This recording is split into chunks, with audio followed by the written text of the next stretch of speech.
제가 한때 대학교에서 겸임 교수를 했을 때 이야기입니다. 학생들하고 시험을 치면서 문제의 정답을 알려줍니다. 예컨대 오픈북 테스트 같은 게 있거든요.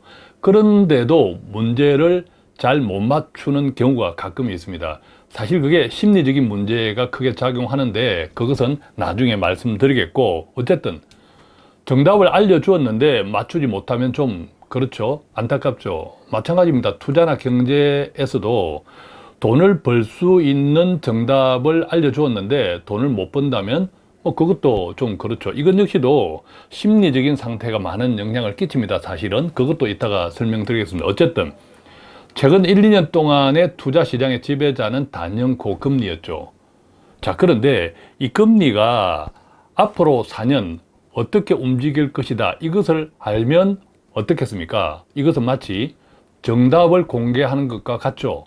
자, 그랬을 때 어떻게 돈을 벌 수 있을까요? 오늘 그 이야기를 함께 해보겠습니다.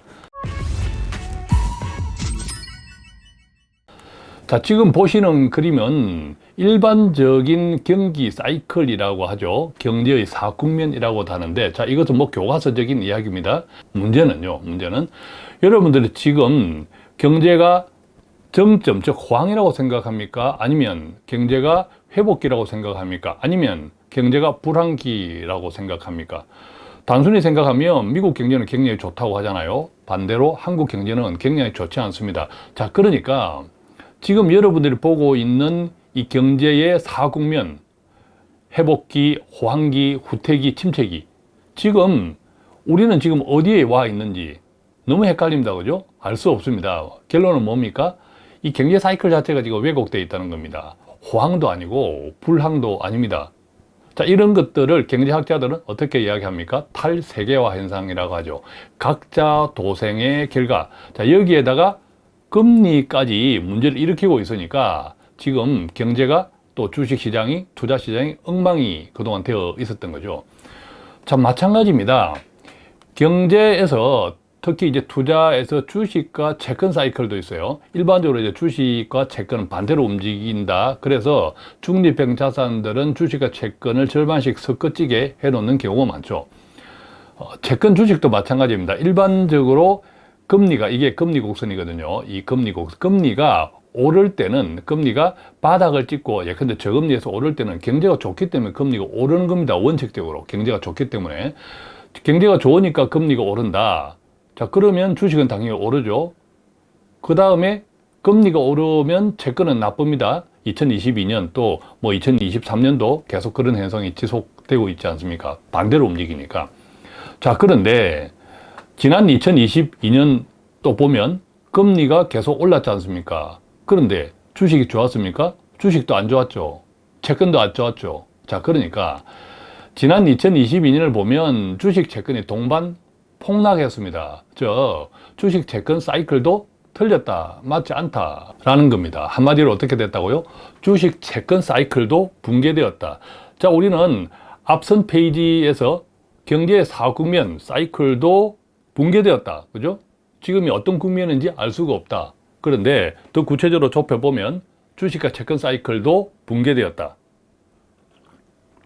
자, 그래서 지난 2022년이나 특히 2023년 올해는 정말 제대로 도대체 맞는 것이 없었어요. 참 투자하기 어려웠죠. 맞는 게 없었습니다. 2022년도에는 그나마 주식과 채권이 같이 떨어졌지만 올해는 주식은 나름대로 많이 회복된 셈이죠.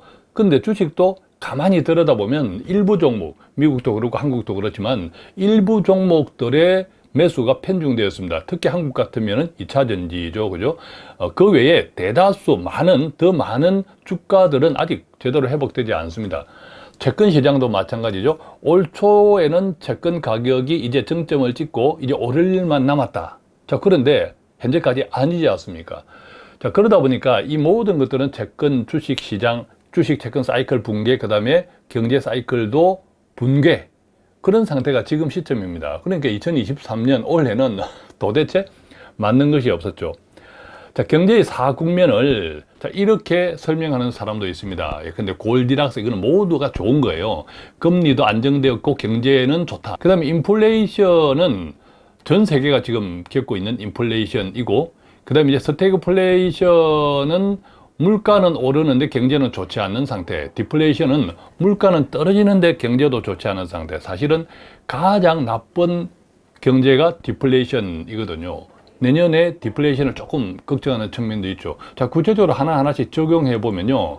인플레이션은 2023년 전 세계, 그죠? 2022년 올해, 2023년 전 세계가 같이 경험하고 있습니다. 그런데 그 가운데서 미국은 골디락스, 그죠? 금리가 오르는데 오히려 경제는 좋다.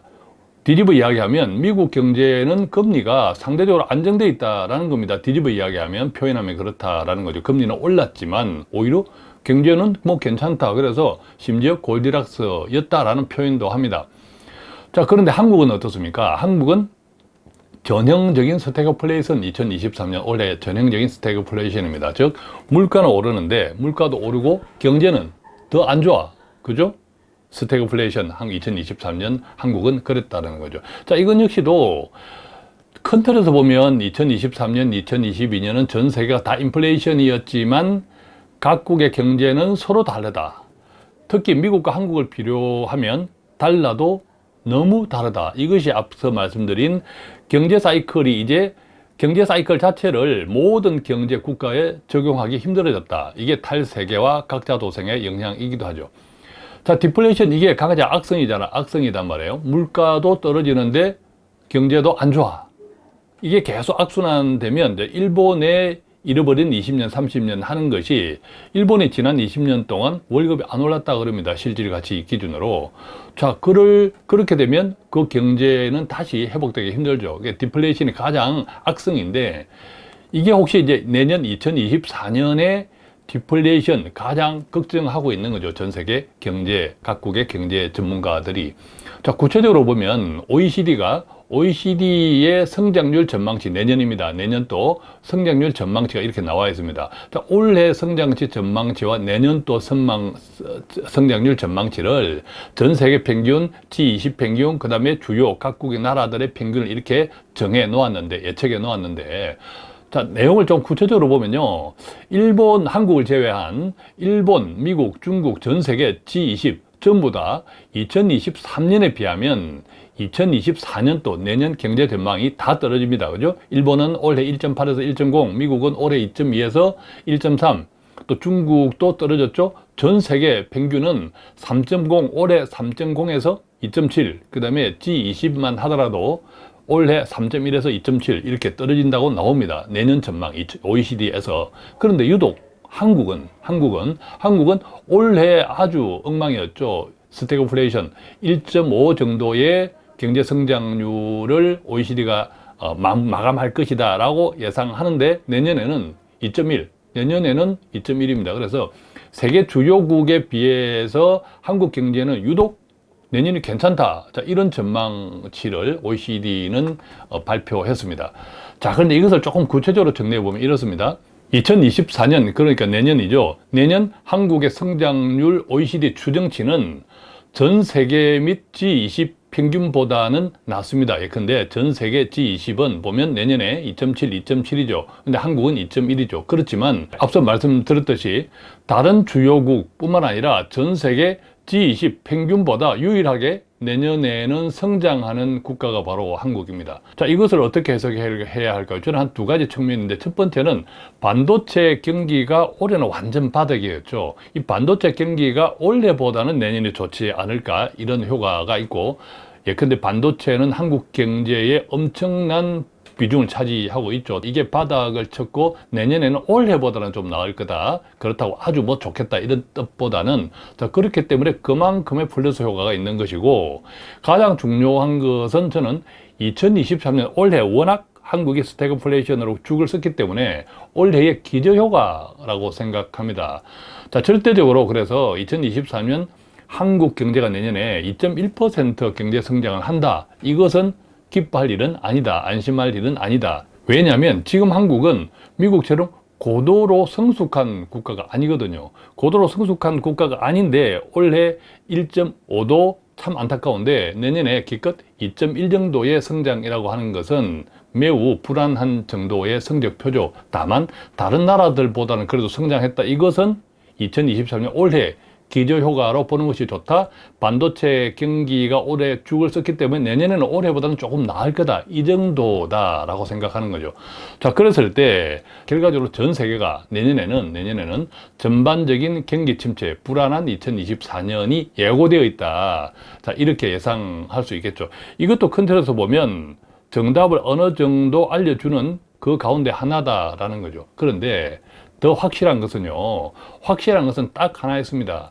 여러 가지 불확실성이 계속 지속되고 있는데 그 가운데 확실한 것은 딱 하나, 저는 채권 가격이라고 봅니다. 최근에 뉴스들이 계속 나옵니다. 올 초에 뭐 통합개미들이 미국 장기채에 투자해서 지금 계속 손실을 보고 있다.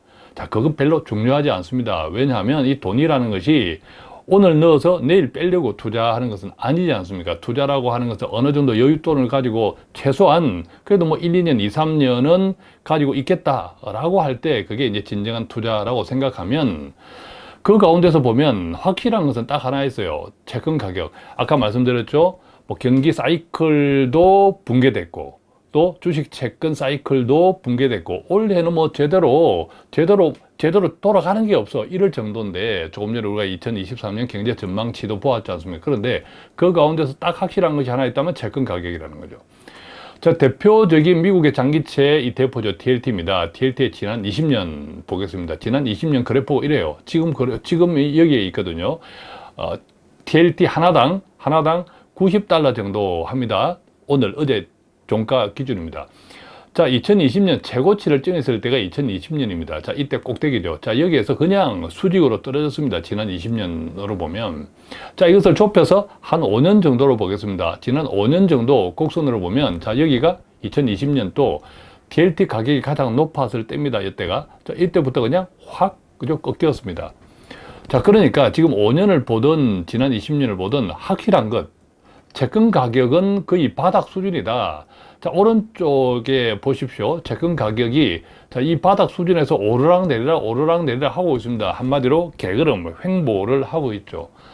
자, 그래서 우리는 큰 틀에서 볼 때 주식 채권 가격 사이클이 붕괴되었다라는 것이 아니라 결국 더딜지라도 사이클은 항상 다시 존재한다. 사이클은 항상 존재한다. 이렇게 믿는 것이 좋습니다.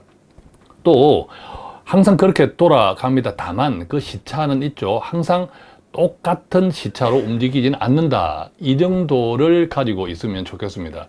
자, 그래서 제가 시작할 때 정답을 알려주는데도 답을 못 맞춘다. 돈 버는 정답을 알려주는데도 돈을 못 번다. 이게 좀 문제가 있지 않느냐 이런 말씀을 드렸고, 지금부터 앞으로 4년 동안 지난 1, 2년 동안의 경제의 주인공이었던, 경제를 흔들었던, 좌지우지했던 금리의 앞으로 4년 동안의 로드맵을 알려주겠다라고 말씀드렸죠. 자, 근데 이 로드맵을 누가 알려주냐 하면 파월 의장입니다. 파월 의장이 알려줄 겁니다. 그러니까 저보다는 훨씬 믿음직스러운 양반이죠. 자, 그러니까 파월 의장이, 자, 이것은 뭐 저한테만 알려준 것이 아니라 이미 다 언론에 공포된 겁니다. 자, 그래서 한마디로 저는 이렇게 생각합니다. 어둠이 깊으면 새벽이 온다. 즉, 이 경제 사이클도 마찬가지고 주식 채권 사이클도 마찬가지이지만 지금 일순간 보면 붕괴된 듯이 보이지만 결국 시계열을 좀 길게 늘어뜨리면, 아까 우리가 TLT 20년, 5년을 보았지 않습니까? 길게 늘어뜨리면 지금이 어떤 시점인지를 우리가 이해할 수 있어야 됩니다. 그게 정답이거든요. 정답이 이미 공개되어 있는 거죠. 자, 파월이 지난 9월달 미국 연준 파월 의장이 금리를 동결하면서 어떤 이야기를 했습니까? 앞으로 금리를 한 번 더 올릴 수 있다 이야기했죠. 아마 거의 뭐 올릴 것 같아요. 0.25 정도 더 플러스. 그 다음에 금리 하락을 급하게 생각하지 마라. 조만간 금리 하락이 아니라 금리 하락은 아주 더딜 거야. 그 다음에 그 하락 폭도 아주 축소될 거야. 이런 이야기를 했단 말이죠. 자, 그 덕분에 주식 채권 시장이 파월이 연준이 끝난 다음에 그냥 다 개박살 났죠. 자, 근데 이것도 아까 말씀드렸듯이 좀 길게 보자라는 겁니다. 길게 보자라는 겁니다. 자, 이 파월 의장이 연도별 금리 전망 중간값을, 자, 이것은 연준 위원들이 각각 자기들이 최고 금리가 어느 정도 수준이 되겠다. 이것들을 이제 평균해 놓은 겁니다. 올해는 2023년 말은 5.5. 자, 지금 미국 금리가 5.5 상단이잖아요. 상단에 5.5니까 거의 뭐 올해는 왔는데 이게 중간값이니까 한 번 더 올릴 수도 있는 거죠. 내년에는, 자, 올해는 이미 이렇게 끝났다라고 생각하면 내년 말은 5.1% 중간값. 그러면 올해 중간값에 비하면 0.5% 하락이죠. 자, 그런데 이것을 하락이 축소됐다 이렇게 이해하지 마시고 저는 내년에는 채권 가격, 채권 금리가 이제 꺾이기 시작하는 원년이다. 이렇게 이해하시면 좋겠습니다. 왜? 조금 길게 보자라는 거죠. 자, 그런데 2025년 말, 내후년입니다. 내후년에는 확 떨어집니다. 3.9. 내년 말에 비하면 1.2 정도 많이 떨어진 거죠. 그죠? 많이 떨어진 거죠. 그 다음에 2026년 말에 보면 2.9 확 떨어지죠. 자, 그래서 앞으로 지금 시점에서 4년 미국 금리의 중간값이 공개되어 있습니다. 어느 정도 나와 있습니다. 자, 그러면 조금 전에 우리가 가장 확실한 건 뭐였죠? 채권 가격이 지난 10년, 5년 그냥 가장 바닥입니다. 이것보다 더 떨어질 수 있겠다고요? 물론 더 떨어질 수는 있겠죠. 알 수는 없죠. 그렇지만 길게 생각하면, 넓게 생각하면 바닥은 여전하다라는 뜻입니다. 자, 이렇게 정리해 보면 지금 우리가 투자를 뭐 오늘 넣어서 내일 빼려고 하는 투자가 아니라면 여윳돈으로 길게 호흡한다고 생각하면 시간이 지나면서 바닥에서 산 것들은 많이 오를 거잖아요. 그죠? 많이 오를 거잖아요. 이게 주식 채권 사이클이거든요. 전형적인 사이클입니다. 그런데 하나 더, 내년에 경기 침체를 전망하는, 아까 OECD에서 내년 또 경제 성장률 전망, 한국은 살짝 올해보다는 높지만 워낙 올해 힘들었기 때문에 한국은 기준이 아니고 전 세계 또 OECD 평균 각 주요 국가들의 내년 성장 전망을 보면 다 올해보다 안 좋잖아요. 자, 이것은 큰 틀에서 경기 침체. 자, 경기 침체가 같이 맞물리면 채권 가격 좋다, 나쁘다? 당연히 안전자산이라고 하는 채권의 매수가 더 몰릴 수 있는 거죠. 자, 그러니까 단순하게 내년도에 금리가 원래 우리가 예측했던 것보다 급하게 떨어지지 않을 거야 라고 해서 채권 가격을 그것만 가지고 연동시키지 마시고, 채권 가격에 영향을 주는 것은 경기 침체도 영향을 준단 말이죠. 자, 그것하고 좀 종합적으로 생각하면 여러분들 어느 정도 정답을 찾아갈 수 있지 않을까 생각합니다. 그래서 제가 생각한 것은 이렇습니다. 정리를 해보면 한 4가지 정도를 정리해 볼 건데요. 투자 시장의 지금까지 지배자가 금리였죠. 금리였는데 정답은 공개되었다. 제가 아니라 누가? 미국 연준에서, 그죠? 공개했다라는 거죠. 자, 정답이 공개되었다면 이제 답을 찾아가는 것은 여러분들의 몫이겠죠. 여러분들의 몫입니다. 자, 그리고 2024년은 경기 침체를 예고하고 있습니다. 그런데 그 수준이 어느 정도일지는 일단 뚜껑을 열어봐야 돼요. 즉, 마일드 할지 더 심각할지는 알 수 없죠. 이것도 금리하고 좀 연관이 되겠지만 어쨌든 이것은 전반적으로 좀 경기 침체다. 그 정도는 뚜껑을 열어봐야 된다. 자, 이런 수준 정도 생각하시면, 세 번째는 주식은 불확실하죠. 결과적으로 주식은 불확실합니다. 올해 특정 종목 중심으로 특정 섹터 중심으로 많이 올랐기도 하고, 특히 반도체, 또 한국 같으면 2차전지. 그런데 망설임이 없는 성장 산업들이 있어요. 성장률은 차이가 나겠지만 계속 오르고 있는 성장 산업, 그 시장의 크기가 계속 커지는 시장이죠. 어떤 산업? 친환경. 근데 그 풍력, 태양력 이런 친환경, 2차 전지도 거기에 들어가죠. 자동차, 2차 전지인데, 2차 전지는 한국에도 최근에 나오는 거 보면, 전기차 자동차의 매수세가 조금 주춤, 오히려 떨어지고 있다. 이런 기사가 최근에 나왔는데, 왜냐하면, 보통 이제 얼리 어댑터라고 했죠. 변화에 민감한 사람들의 수요가 1차 수요입니다. 또 전기차가 비싸잖아요. 또 보조금도 좀 축소됐죠. 몇 년 전에 비하면. 그렇기 때문에, 변화에 민감한 사람들이 먼저 경험하는 얼리 어댑터들의 시장은 이제 끝났고, 그 다음에는 이제 본격적인 대중적인 시장으로 열리기까지는 조금 갭이 있다. 왜? 경제가 좋지 않으니까. 자, 그렇게 이해할 수 있겠고. 자, 그러면, 지금부터는 전기차의 대중화 시대도 조금 봐야겠지만, 이제 어떤 시장이 도래합니까? 후방 산업들이 도래하죠. 후방 산업은 무엇입니까?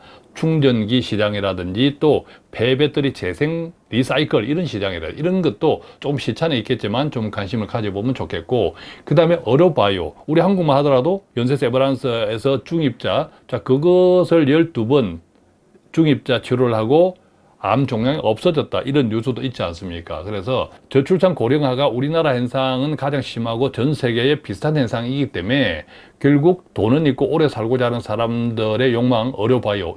이런 쪽도 계속 성장하는 산업이죠.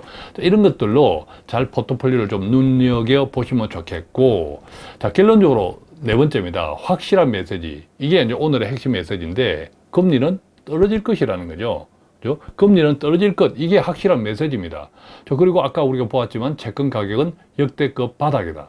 자, 이 정도만 우리가 정리하고 있어도 아마 앞으로 투자 시장에서 내가 어떻게 해야 될지는 어느 정도 그림, 답을 찾아갈 수 있지 않을까 생각합니다. 자, 그런데 제가 시작할 때 이런 말씀 드렸죠. 정답을 공개했는데 돈을 못 번다면, 정답을 어느 정도 알려주었는데 시험 칠 때 답을 못 푸는 학생들, 그 심리에는 뭐가 있냐면요. 이게 본질적인 심리의 문제입니다. 심리는 두려움입니다. 왜? 지금까지 많이 손해를 봤잖아요. 투자 시장에서. 학생들도 마찬가지거든요. 내가 준비를 잘 못하고 공부를 잘 못했으면 왠지 심리적으로 두려움이 있습니다. 시험을 망칠 것 같은. 그래서 정답을 가르쳐 주었는데도 그 두려움 때문에 오히려 틀린 답을 내는 경우가 있죠. 그 다음에 두 번째는 조급함입니다. 이 두려움과 조급함은 하나로 같이 움직이거든요. 두려우니까 조급해집니다. 그죠? 투자 시장도 마찬가지라는 거죠. 그래서 투자자 여러분들께서 내 안에 있는, 각자 안에 있는 두려움이나 조급함을 얼마나 잘 다스리느냐.